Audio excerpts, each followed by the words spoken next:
अस्सलाम वालेकुम। आज मैं आपके साथ शेयर कर रही हूँ चिकन लीवर मसाला, चिकन की कलेजी मेरी अपनी रेसिपी है और मैं काफ़ी टाइम से कई सालों से ये बना रही हूँ और सबको बहुत पसंद आती है और मेरी नानी को भी बहुत पसंद थी मेरी हाथ की कलेजी, तो मैं आज आपके साथ शेयर कर रही हूँ। तो मैंने 1 केजी कलेजी लिया है जिसमें दिल भी होते हैं। इनको आप अच्छी तरह से वॉश करेंगे, पानी बिल्कुल इसका निकाल देंगे और नसें वगैरह होती हैं वो भी निकाल देंगे और इसको आपने रफली सा काट लेना है, मोटा-मोटा सा बड़े-बड़े पीसेस में। उसके बाद क्या करना है कि आपने ऑयल लेना है। ऑयल इसमें ज़्यादा यूज़ होता है, आप आधे से 1 कप जितना आपको नीड हो, जितना आपके घर में यूज़ होता है वो हम ये लेंगे और एक दरमियाने साइज़ की प्याज को हम डालेंगे और सिर्फ इसको सॉफ़्ट करेंगे। जब प्याज सॉफ़्ट हो जाएगी तो हम 1 से 2 टेबल स्पून इसमें अदरक लहसुन का पेस्ट डालेंगे। इससे ये फ़ायदा होगा कि आपकी कलेजी के अंदर जो स्मेल होती है किसी-किसी को आती है तो वो नहीं आएगी। टमाटर हम डालेंगे तकरीबन 2 दरमियाने साइज़ की, ज़्यादा ग्रेवी चाहिए तो आप ज़्यादा टमाटर भी ले सकते हैं।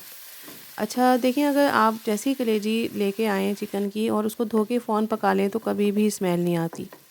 अगर बहुत रखी रहेगी बाहर और बहुत पुरानी कलेजी वो दुकान वाले काट के रखे रहते हैं तो वो बहुत देर तक रखी होगी तो फिर स्मेल आती है, उसमें जर्म्स पैदा होते हैं। अब ये टमाटरों को आपने मसाला एक तरफ रख दिया है और अब हम क्या करेंगे, अपनी जो चिकन की कलेजी है उसको हम फ्राई करेंगे। इस तरह से फ्राई करने से भी इसकी स्मेल, जो इसकी अपनी स्मेल होती है, जो नेचुरल स्मेल होती है, बदबू वाली नहीं, किसी को हींग आती है कलेजी से तो वो ख़त्म हो जाती है। अगर हम शुरू में ही कलेजी को आप ऐसा भी कर सकते हैं कि अलग से फ्राई करके निकाल के साइड पे रख दें या इस तरह से कर लें जिस तरह मैं बता रही हूँ। तो जब चिकन की लीवर का कलर वाइटिश सा हो जाएगा तो इस तरह से जो इसमें ब्लड वगैरह होता है वो भी ख़त्म हो जाता है, स्मेल ख़त्म हो जाती है। फिर हम टमाटर और प्याज में मिला के इसको भूनेंगे और इसमें 1 से डेढ़ टेबल स्पून हम इसमें मिर्चों का पाउडर डालेंगे। मिर्चों का पाउडर ज़्यादा डलेगा तो बहुत मज़े का आएगा टेस्ट, क्योंकि हमारी क्वांटिटी ज़्यादा है लीवर की। इसमें जो है 1/4 टीस्पून मैंने हल्दी पाउडर भी डाला है। इसमें नमक जाएगा हस्बे ज़रूरत। आप चाहें तो नमक बाद में भी डाल सकते हैं मगर अभी डाल दें, कोई इशू नहीं है। अलबत्ता गाय वगैरह की जब मैं कलेजी बनाती हूँ बकरे की तो वो बिल्कुल आखिर में गलने के बाद नमक डालती हूँ, मगर चिकन में ऐसा कोई इशू नहीं होता क्योंकि ये हार्ड नहीं होती। अब आपने इसको अच्छे से भूनना है।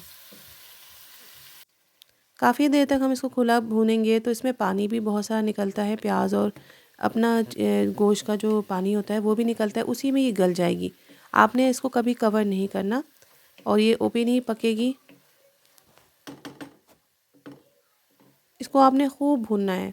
इसी भुनाई में ये गल जाती है। इसमें जब तेल चमकने लगेगा और पानी सूख जाएगा तो हम इसमें नींबू का रस डालेंगे। एक बड़े साइज़ का नींबू ले लें, क्योंकि जितनी ज़्यादा आपकी चिकन की कलेजी का क्वांटिटी होगी तो नींबू का रस भी उतना ही जाएगा। इसके अलावा इसमें हरा धनिया, पुदीना के पत्ते और हरी मिर्चें स्प्लिट करके आप डालेंगे और इसके साथ भी हम थोड़ी देर इसको भूनेंगे तो इसमें इसका फ्लेवर बहुत अच्छा आ जाएगा। हरी मिर्चें जो है ना इसके साथ बहुत अच्छी लगती है, नींबू और हरी मिर्चें इसका कॉम्बिनेशन बहुत ही मज़ेदार लगता है।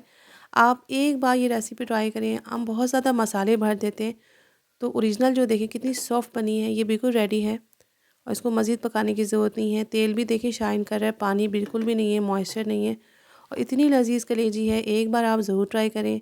अपना बहुत ख्याल रखिएगा। अल्लाह हाफिज़।